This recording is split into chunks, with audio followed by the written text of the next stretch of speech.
Well, happy Monday. We are coming to the end of looking at Father Abraham. So we only have one more week left, and then Micah will kick off his summer series looking at Leviticus.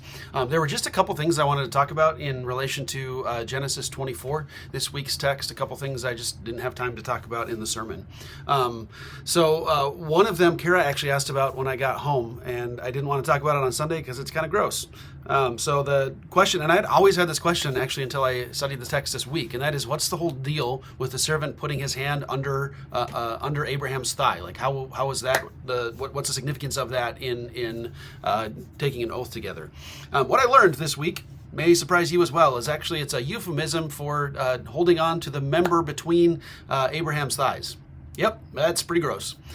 Hence probably why Moses didn't say that.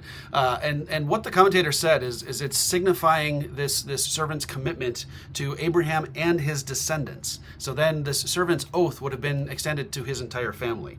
It also gets to some of why the servant probably didn't talk about what had transpired between him and Abraham when he actually gets to where he was searching this whole time. And that's the second thing that I want to talk about, is there's some really interesting differences in language and terminology that the servant uses between the original telling and then his retelling or his reinterpretation when he's talking to Rebecca's family. So the first is in verses 38, verse 4. 38 verses, verse 4.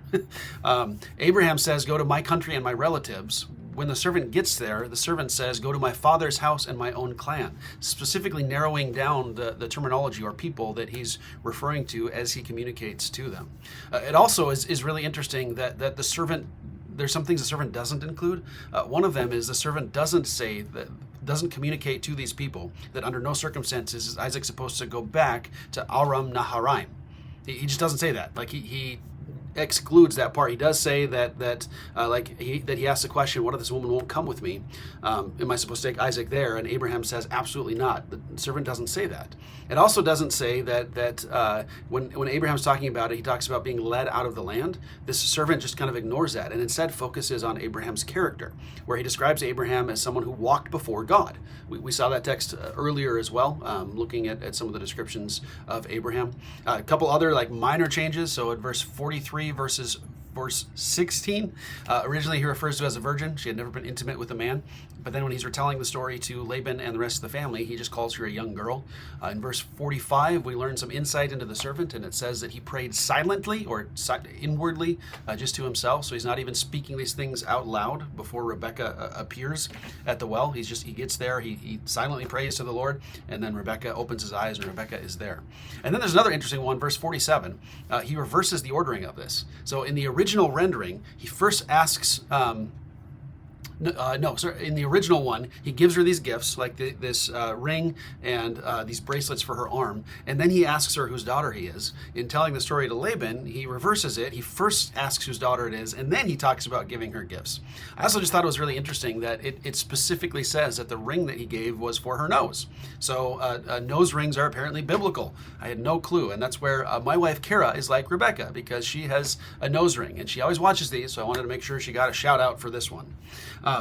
So those are just some interesting, even in the midst of this inspired and inerrant story, there's some things that are slightly different, trying to communicate a specific point to the audience that the servant is talking to. But the big story, the big purpose of this story, I think still remains, and that's that God's plans are always good for us. So we need to ensure that we're trusting Him for each and every step of our lives, and then responding with praise when He actually provides for us. So it was just a really cool, meet cute story of the way Isaac and Rebecca were brought together by the Lord, and the way God continually provided for Abraham and for Abraham's descendants. So one more week, we'll be looking at the death of Abraham this week, and then this series will be done. And then I will start my sabbatical on May 12th. Dates I will be out of the office are May 12th through August 4th. We had a meeting after church yesterday to talk through some of those kinds of things. So if you've got any questions about what we've learned about in Abraham, ways you can be praying for me and my family over these next few months, feel free to reach out to us. And again, I hope this series has been encouraging and edifying to you. It's been fun for me to dig into some of these things and learn some more about Abraham and some of the implications for him in our lives. So hope you guys are having a good week. The Lord bless you and keep you this week, and Lord willing, we will see you again on Sunday morning.